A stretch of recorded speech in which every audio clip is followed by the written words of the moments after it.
જય સિયારામ. હું બાબુભાઈ શાહ, સુંદરકાંડ વક્તા, શ્રી રાધાકૃષ્ણ ભજન મંડળ તથા સુંદરકાંડ પરિવાર, ગામ સજોદ, તાલુકો અંકલેશ્વર, જિલ્લો ભરૂચ.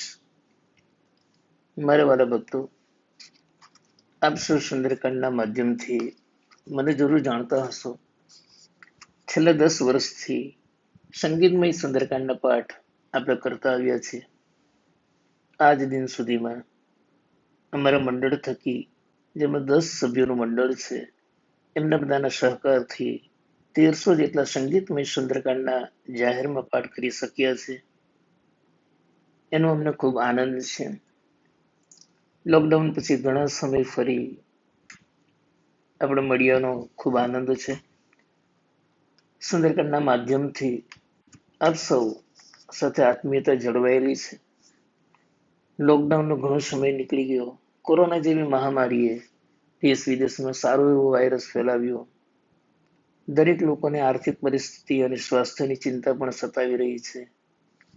હનુમાનજી મહારાજને પ્રાર્થના કરીએ, વહેલી તકે આનો અંત આવે, લોકો અસલ જીવનમાં ફરીથી જિંદગી જીવી શકે.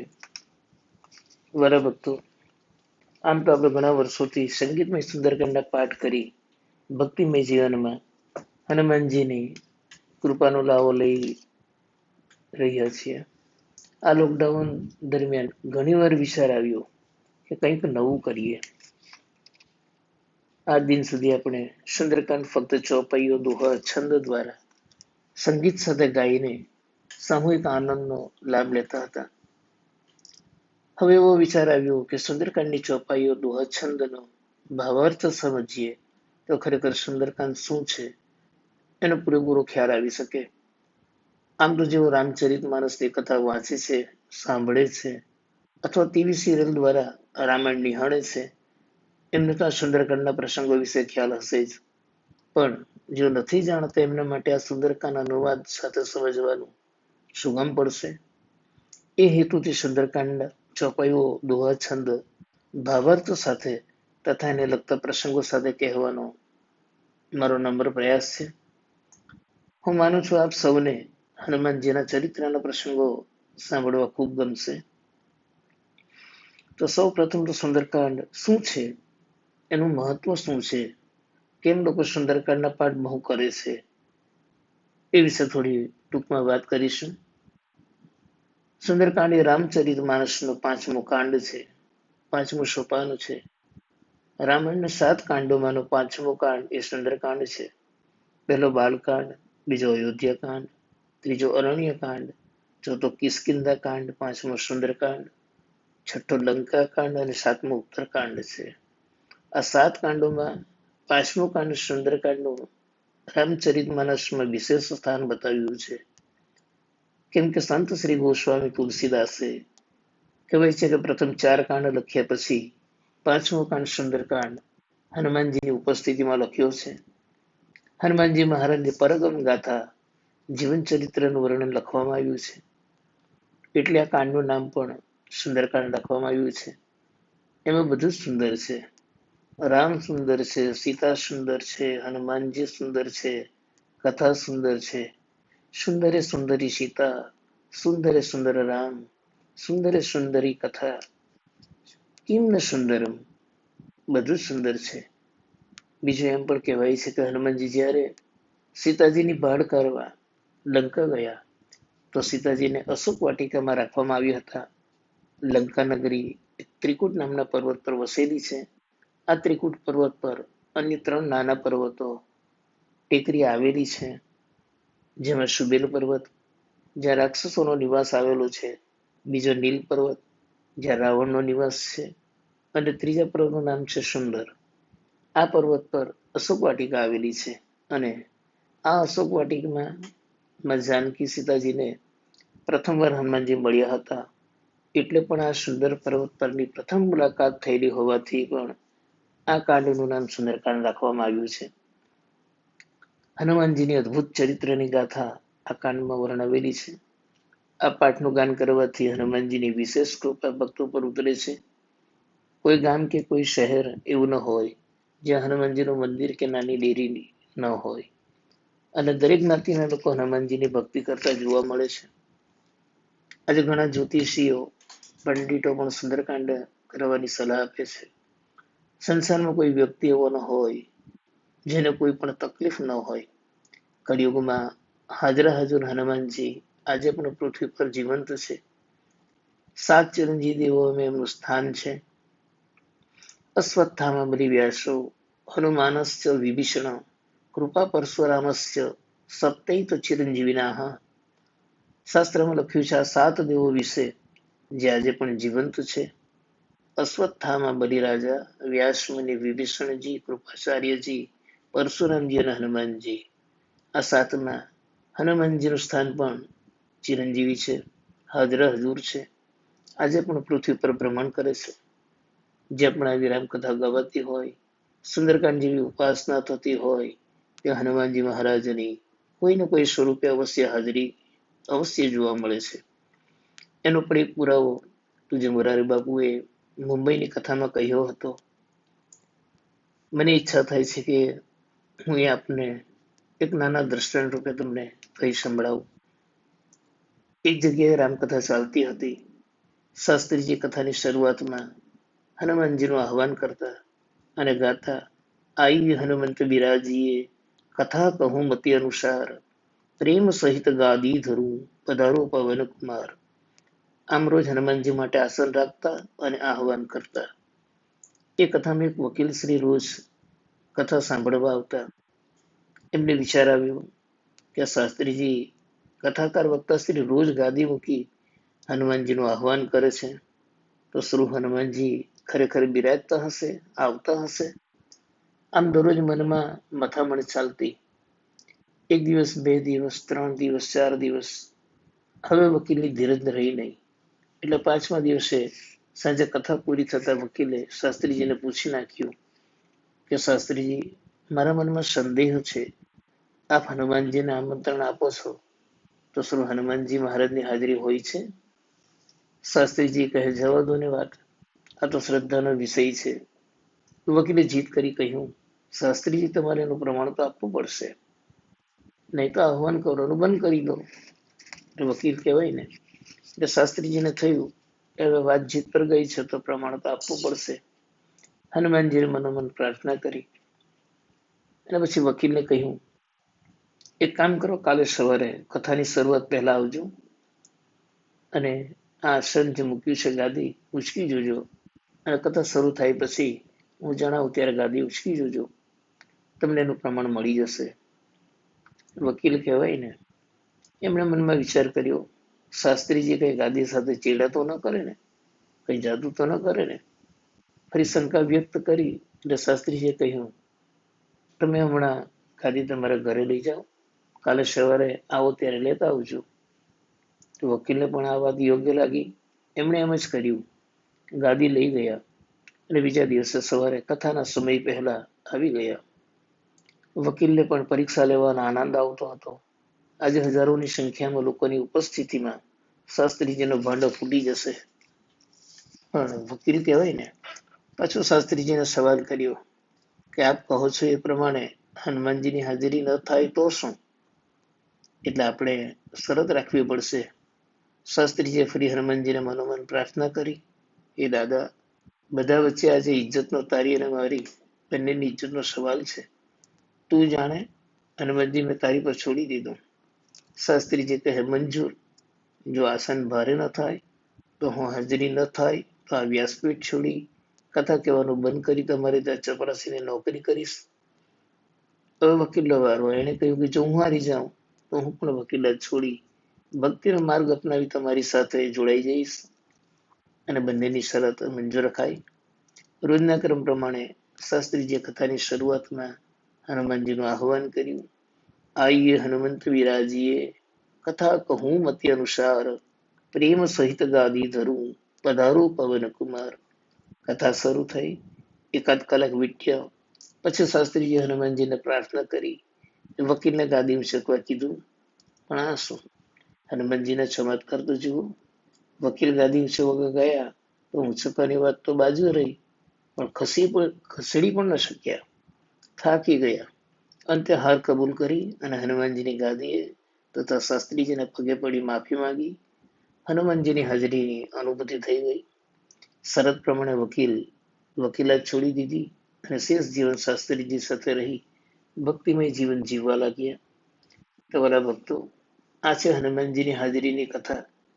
જ્યાં પણ આવી રામકથા ગવાતી હોય, સુંદરકાંડ જેવી ઉપાસના થતી હોય, ત્યાં હનુમાનજીની અવશ્ય હાજરી હોય.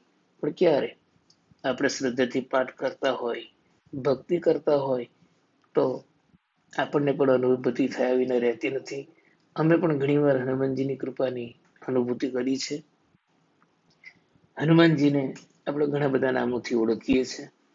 કષ્ટભંજન દેવ, પવનસુત, વાયુપુત્ર, મહાવીર, બજરંગબલી, સંકટ મોચન, પવનપુત્ર, અંજલિપુત્ર, કેસરી નંદન, ઘણા ઘણા નામોથી આપણે પુકારીએ છીએ. આમ સુંદરકાંડ પાઠ ભાવથી અને શ્રદ્ધાથી નિયમો અનુસાર કરવામાં આવે તો આપણા દુઃખો, કષ્ટોનું નિવારણ થાય છે, મનોકામના પૂર્ણ થાય છે. મનુષ્ય પોતાના કર્મો તો ભોગવવા જ પડે, પરંતુ આ સુંદરકાંડ જેવી ઉપાસના કરવાથી ઉપાધિ ક્યારે આવે અને ક્યારે જતી રહે એ ખબર પડતી નથી. કોર્ટ કચેરી જેવા કામોમાં રાહત થાય છે, ગંભીર બીમારીઓમાં રાહત થાય છે. તાંત્રિક વિદ્યાથી દુઃખી એવા દરેકને ફાયદો થયાના દાખલા છે. સુંદરકાંડમાં રામના અનન્ય ભક્ત તરીકે રામના દૂત બની નિસ્વાર્થ ભાવે સેવા કરી છે. ક્યાંય અભિમાન વ્યક્ત નથી કર્યું કે કોઈ અપેક્ષા રાખી નથી. આજે કળિયુગમાં આપણી ભાવના કેવી હોય? મેં કોઈનું જરાક પણ કામ કર્યું હોય તો એહસાન ચડી જાય, છાતી આગળ કાઢી ચાલીએ, લોકોમાં પ્રશંસાની અપેક્ષા રાખીએ. પણ હનુમાનજીએ કોઈ પણ જગ્યાએ અને કોઈની પાસે પણ લગીરે આશા રાખી નથી કે કોઈ માંગણી કરી નથી. ઘણું બધું જીવન જીવવાના પ્રસંગોમાં આપણે સુંદરકાંડમાંથી અને આખા રામચરિત માનસમાંથી પ્રેરણા મળે છે. સુંદરકાંડની ચોપાઈનો ભાવાર્થ જેમ જાણીશું તેમ ઘણા બધા પ્રસંગોમાં આપણને શીખવાનું મળશે. શ્રી રામના, મા જાનકીના, લક્ષ્મણના, હનુમાનજીના કઈ કેટલાય પ્રસંગો આપણને સાંભળવા મળશે અને જીવન ઉપયોગી થશે એવા હેતુથી આ ભાવાર્થ કથા કહેવાનો મારો નંબર પ્રયાસ છે. સંત શ્રી તુલસીદાસજીએ સુંદરકાંડની શરૂઆતમાં ચોપાઈ લખી છે. ભવ ભેષજ રઘુનાથ જસુ, સુનહી જે નર અરુ નારી, તિન કર સકલ મનોરથ, સિદ્ધ કરહી ત્રિશિરારી. શ્રી રઘુવીરની યશ અને કીર્તિ જન્મ મરણ રૂપી ભવરોગની ઉત્તમ દવા છે. જે પુરુષ અને સ્ત્રી તેને સાંભળશે એના સૌ મનોરથ ત્રિસેનાના શત્રુ એવા શ્રી રામ પ્રભુ પૂર્ણ કરશે. છેલ્લી ચોપાઈમાં લેખિત ગેરંટી આપી લખે છે, સકલ સુમંગલદાયક રઘુનાયક ગુણગાન, સાદર સુનહી તે કરહી, ભવ સિંધુ વિના જલજાન. જે મનુષ્ય રઘુનાથજીના ચરિત્રને ફક્ત આદર સહિત સાંભળશે તો પણ ત્યાં સંસારરૂપી ભવસાગર તરી જશે એવી અદ્ભુત તાકાત આ સુંદરકાંડની ચોપાઈઓમાં છે. મારા વાલા ભક્તો, સુંદરકાંડની દરેક ચોપાઈ મંત્ર સમાન છે, અણમોલ ઔષધિ સમાન છે. ગમે તેવા અસાધ્ય રોગોમાંથી મુક્તિ અપાવનારી તાકાત આ મંત્રમાં છે. જીવનના મૂલ્યોની કથા છે, જીવન જીવવાની કળા શીખવે છે. આપણે સુંદરકાંડ તરફ આગળ વધીએ પહેલા થોડી આગળની રૂપરેખા જાણી લઈશું. આપણે સૌ જાણીએ છીએ કે રામ વનવાસ દરમિયાન સીતાજીને લંકાનો રાજા રાવણ બળજબરીથી ઉપાડી ગયો હતો. રામ લક્ષ્મણ વનમાં શોધ કરી રહ્યા છે. શોધતા શોધતા ઋષિમુખ પર્વત પર હનુમાનજીની પ્રથમ મુલાકાત થાય છે. ત્યાર પછી હનુમાનજી દ્વારા વાનરરાજ સુગ્રીવની મુલાકાત થાય છે. વાનરરાજ સુગ્રીવ અને શ્રી રામની મિત્રતા થાય છે. શ્રી રામજી તથા સુગ્રીવના સંવાદનું અહીં વર્ણન બતાવ્યું છે. બંને એકબીજાના મદદની ખાતરી આપે છે. કથા બહુ લાંબી છે, પણ આપણે સુંદરકાંડ તરફ આગળ વધવાનું છે એટલે થોડું ટૂંકમાં કહી રહ્યો છું. સુગ્રીવે સીતાજીની શોધ માટે પોતાની રીંછ અને વાનરની સેના તૈયાર કરી છે. ચારે દિશામાં સેના રવાના કરવાની છે. 3 દિશામાં તો વાનર સેનાની ટુકડી રવાના કરી દેવામાં આવી અને ચોથી દક્ષિણ દિશા બાકી છે. સુગ્રીવ અને રામને બંનેને ખબર હતી કે રાવણ દક્ષિણ દિશા તરફ સીતાજીને લઈ ગયો છે. એટલે એ બાજુની ટુકડીમાં બળવાન એવા અંગદની નેતૃત્વ હેઠળ તૈયાર કરી, જેમાં બુદ્ધિશાળી અને બળવાન એવા હનુમાનજી, વૃદ્ધ જાંબવંતજી, નલ નીલ અને કઈ બળવાન એવા રીછ વાનરની સેના તૈયાર કરી હતી. હવે અંગદની ટુકડી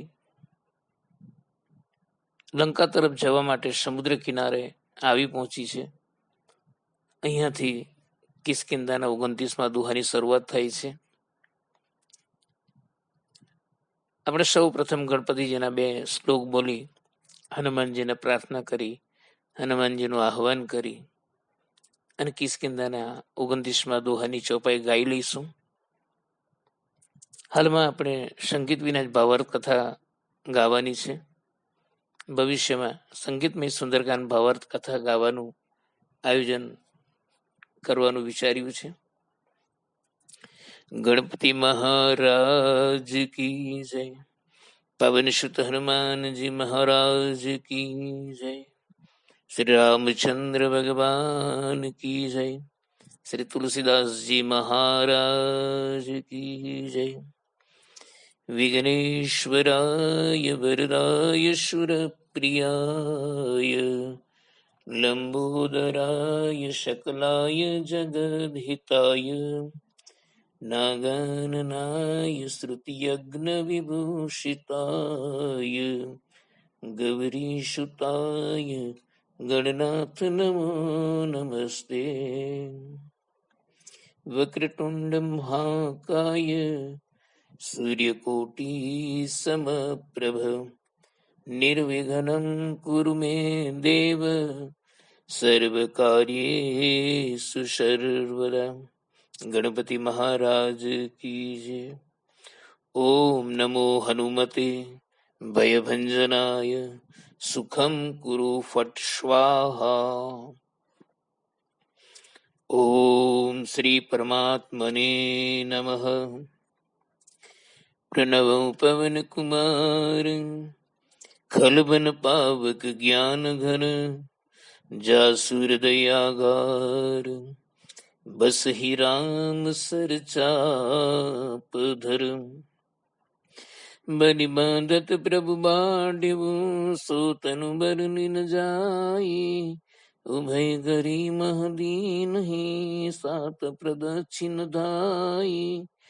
मंगल भवन अमंगल हारी द्रवौ सुदशरथ अजिर बिहारी. अंगद कहि जाऊं मैं पारा जिय संशय कछु फीरति मारा.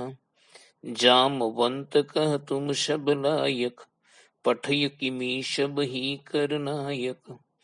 कह रीच पद सुन हनुमान कछुप साधि रहे बलवाना.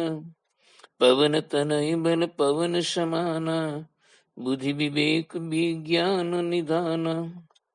कवन सुकाज कठिन जग माही जो नहीं होय तात तुम पाही. राम काज लगी तव अवतारा सुनत ही भयउ पर बताकारा. कनक बरन तन तेज बिराजा मानहु अपर गिरिन कर राजा.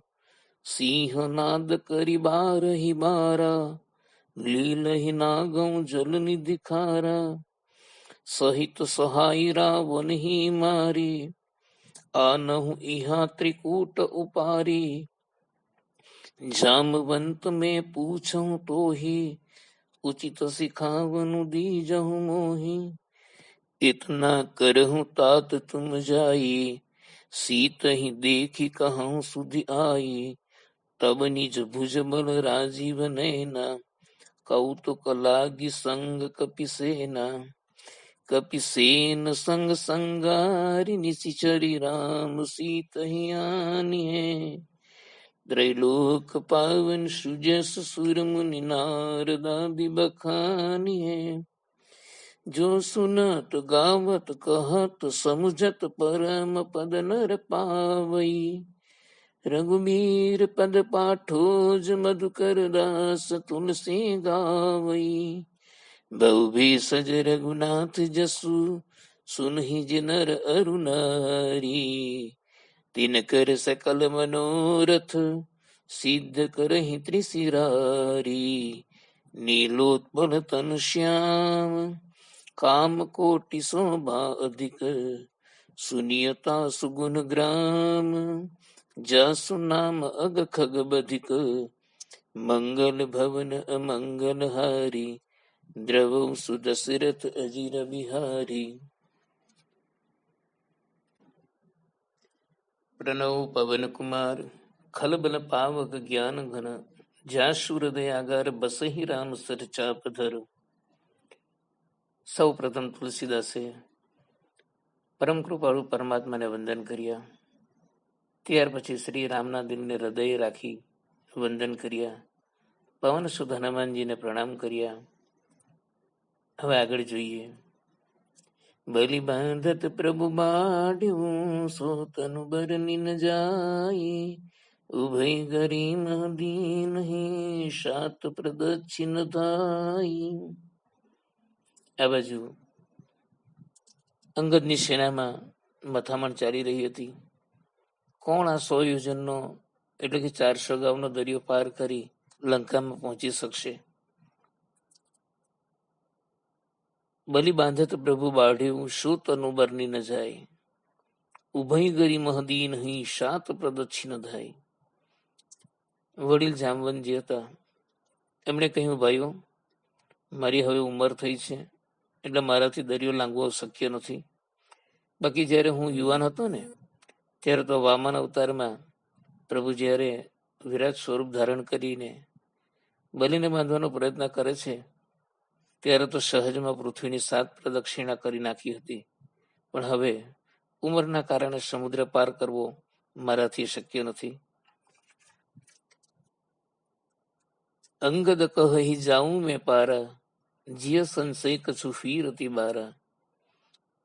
ત્યાર પછી અંગદ કહે છે કે હું સામે પાર તો જઈ શકું, સમુદ્ર તો પાર કરી શકું, પણ મારા પાછા આવવામાં મને સંદેહ છે. કદાચ એને એમ પણ લાગ્યું હોય કે ત્યાં હું જાઉં અને રાવણ અથવા રાક્ષસો સાથે યુદ્ધ થાય અને કદાચ મારું મૃત્યુ થાય તો હું પાછો ન આવી શકું. એટલે મને સંદેહ છે કે જઈ તો શકું પણ પાછો આવું કે કેમ. પણ એ તો વશમાં જ જામવંત જેવું બોલી ગયા કે અંગદ, તને તો નેતૃત્વ સોંપ્યું છે એટલે આમ પણ તારાથી તો જવાય નહીં. આ સેનાને કોણ સંભાળે? તું તો સેના નાયક છે એટલે તારાથી આમ પણ જવાય નહીં. ત્યાર પછી નલ અને નીલે પણ પોતે જવા સમર્થ નથી એવું બતાવ્યું. કદાચ અમે જઈ શકીએ તો 50 યોજન જઈ શકીએ, પણ આગળ તો અમારથી નહીં જઈ શકાય. એટલે એમણે પણ સમર્થતા બતાવી નહીં.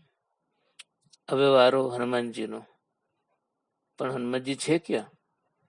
જામવંત કહ્યું, હનુમાનજી, ઓ હનુમાનજી, ક્યાં છો તમે?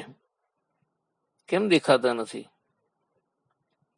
એ દરમિયાન હનુમાનજીને સામે ટેકરી ઉપર રામજીનું ધ્યાન ધરતા જોયા. એ તો આરામથી શ્રીરામ જય રામ જય જય રામ, શ્રીરામ જય રામ જય જય રામ જાપ કરી રહ્યા છે. કહી રીછપતિ સુનો હનુમાના કાચ ઉપસાદી રહેવું બલવાના. જામવંતને રીછપતિ પણ કહેવામાં આવે છે. એમણે હનુમાનને કહ્યું, સાંભળો હનુમાનજી, તમે કેમ ચૂપ બેઠા છો? કેમ કંઈ બોલતા નથી? પવન તનય બલ પવન સમાના બુદ્ધિ વિવેક વિજ્ઞાન નિધાના. કવન સો કાજ કઠિન જગ માહી જો નહીં હોય તા તો તુમ પાહી. જામવંતજી હનુમાનજીને એમની શક્તિની યાદ અપાવે છે. હવે આપણે થોડા પાછળ જવું પડશે. જ્યારે હનુમાનજીની બાલ્ય અવસ્થા હતી ને ત્યારે એ ખૂબ શક્તિશાળી હતા અને એમણે ઘણી બધી બાળપણમાં વિદ્યાઓ શીખી લીધી હતી. એ શું કરતા ખબર? તે વખતે ઋષિમુનિઓને ખૂબ રંજાડતા અને એમના યજ્ઞોમાં ભંગ પાડતા ખલેલ પહોંચાડતા, મસ્કરી કરતા, ટીખોડો કરતા. આથી ઋષિમુનિઓએ એમને શ્રાપ આપ્યો કે જાઓ, તને તારી શક્તિઓનું બહુ અભિમાન છે ને, તો આથી તારી વિદ્યા અને શક્તિઓ તું ભૂલી જશે. હનુમાનજી ગભરાઈ ગયા. માં અંજનીને આ વાતની ખબર પડી. એમણે ઋષિમુનિઓની માફી માંગી, વિનંતી કરી અને શ્રાપ પાછો ખેંચી લેવા કહ્યું. ત્યારે ઋષિમુનિઓ કહ્યું કે માં તમે જાતે આવ્યા છો, શ્રાપ તો અમારાથી પાછો ન ખેંચાય, પણ એક વાતના અમે આશીર્વાદ એમને આપીએ છીએ કે જ્યારે કોઈ એમને શક્તિની યાદ અને વિદ્યાની યાદ અપાવશે ત્યારે એમને શક્તિ પાછી મળશે. એમ ઋષિઓએ માતાની વિનંતીને માન આપ્યું. આ વાત જામવંત સિવાય કોઈ જાણતું ન હતું. જામવંત વૃદ્ધ હતા એટલે એમની વાતની બધી ખબર હતી. એમની શક્તિઓને જાગૃત કરવા જામવંતે કહ્યું કે હનુમાન, તમે તો પવનદેવ સમાન છો, બધી વિદ્યાના જાણકાર છો, બુદ્ધિ અને વિવેકના દાતા છો, બળવાન છો, શક્તિશાળી છો. જગતમાં કોઈ એવું કામ નથી જે તમે નહીં કરી શકો. હે તાત, તમે બધું જ કરી શકો છો. સમુદ્ર પાર જઈ શકો છો. સીતાની ભાળ કાઢવાનું કામ તમારે જ કરવાનું છે. આમ જામવંત એમની શક્તિઓને જગાડી રહ્યા છે ત્યાં સુધી હનુમાન કશું બોલતા નથી, સાંભળ્યા કરે છે. પણ જ્યારે જામવંતે એમ કહ્યું ને કે રામ કાજ લગી તવ અવતારા, સુનત અહીં ભયું પરબતાકારા, રામના કાર્ય માટે તો તમારો અવતાર થયો છે. અને આ સાંભળતા જ હનુમાનજીની શક્તિઓ જાગૃત થઈ ગઈ અને વિરાટ પર્વત આકારના થઈ ગયા. સોનાના પર્વત સમાન એમનું તેજ થઈ ગયું. સિંહોના રાજા ગર્જના કરે એમ વારંવાર ગર્જના કરી. કહેવા લાગ્યા, લીલહી ના ગઉં જલનિધિ ખારા, સહિત સહાય રાવણ હી મારી, આનહું ઇહા ત્રિકુટ ઉપારી, જામવંત મેં પૂછું તું ઉચિત શિખાવનું દીજહું મોહી. હે જામવંતજી, તમે આજ્ઞા આપો. તમે કહો તો હું આખા ખારા સમુદ્રને પળવારમાં સૂકી નાખું, દરિયો પાર કરી લંકા પહોંચી જાઉં. અરે તમે કહો તો ત્રિકુટ પર્વતને આખો લંકા નગરી સહિત ઉપાડી લાવું. મને યોગ્ય સૂચના આપો, મારે શું કરવાનું છે? તમે કહ્યું કે રામ કાર્ય માટે તમારો અવતાર થયો છે, એટલે હવે રામજીની કૃપાથી હું બધું કરી શકીશ. જલ્દી બોલો, મારે શું કરવાનું છે? હનુમાનજીને હવે ડર રહ્યો નથી. એમની સંપૂર્ણ શક્તિઓ જાગૃત થઈ ગઈ છે. ભગવાનની જો આપણા પણ કૃપા હોય ને તો આપણને કોઈ વસ્તુનો ડર રહેતો નથી. આપણો આત્મવિશ્વાસ વધી જાય છે. ગમે એવું મોટું કાર્ય કે દુઃખ તુચ્છ લાગે છે. હનુમાનજી હવે જામવંતના જવાબની રાહ જોઈ રહ્યા છે. ત્યારે જામવંતે કહ્યું, હનુમાનજી, એતના કહું તાત તુમ જાઈ, સીત અહીં દેખી કહું સુધી આવી. તમારે મને કશું કરવાનું નથી. તમારે શું કરવાનું છે? સમુદ્ર પાર કરીને લંકા જવાનું અને સીતાજીની ભાળ કાઢી અને પાછા આવવાનું અને સંદેશો રામજીને પહોંચાડવાનો. એ સિવાય તમારે બીજું કશું કરવાનું નથી. તબ નિજ ભુજ બળ રાજીવ નૈના, કૌતુક લાગી સંગ કપી સેના. જામવંતજી પછી કીધું કે પછીનું કામ તો રામજી એમની ભુજાઓથી વાનર સેના સાથે લંકા પહોંચી રાવણને મારીને સીતાજીને પાછા લઈ આવશે. એટલે હમણાં તમારે બીજું કશું કરવાનું નથી. કપિસેન સંગ સંગારી નિશિચર રામ સીત આની હે, ત્રૈલોક પાવન સુજ સુસુર મુનિ નારદાદી બખાની હે. ત્રણેય લોકના વાસીઓ શ્રી રામજીનો યશ ગાશે અને જય જયકાર બોલાવશે. ઋષિ મુનિઓ નારદ વગેરે એને વખાણશે. એટલે એ બધો યશ શ્રી રામજીને મળશે. એ કામ ખુદ પ્રભુ એમના હાથે કરશે. તુલસીદાસજી આગળ લખે છે કે જે આ ચરિત્રને જો સુનત સાંભળશે, ગાવત ગાશે, કહત કહેશે, એટલે કે જેમ આપણે હમણાં કહી રહ્યા છે ને તેમ સમજત એટલે સમજશે, સમજાવશે. જો સુનત ગાવત કહત સમુજત પરમ પદ નર પાવઈ. રઘુબીર પદ પાઠો જ મધુકર દાસ તુલસી ગાવઈ. એ મનુષ્ય પરમ પદને પામશે અને રઘુવીરના પરમ આશીર્વાદના અધિકારી બનશે, એવું સંત શ્રી તુલસીદાસજી મધુર વાણીમાં કહી રહ્યા છે. વળી છેલ્લી ચોપાઈમાં લેખિત ગેરંટી પણ આપે છે. બહુ ભેષજ રઘુનાથ જશુ સુનહી જે નર અરુનારી.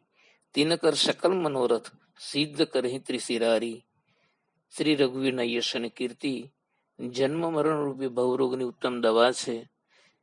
જે પુરુષ અને સ્ત્રી તેને ફક્ત સાંભળશે તો પણ તેના સૌ મનોરથ, મનોકામના ત્રિશિરાના શત્રુ એવા શ્રીરામ પ્રભુ પૂર્ણ કરશે.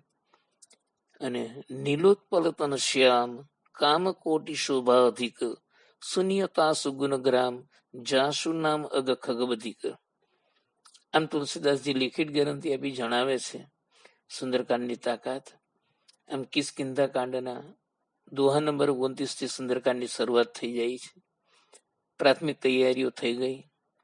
હનુમાનજી હવે માં જાનકીની શોધ કરવા જવા તૈયાર છે. એમના ચરિત્રની ગાથા હવે ગાવાની છે, સમજવાની છે. બહુ સરળ ભાષામાં તુલસીદાસજીએ વર્ણન કર્યું છે. હવે આપણે બાકીની કથા હવે પછીના બીજા ઓડિયોમાં સાંભળીશું. ત્યાં સુધી સૌને જય સિયારામ.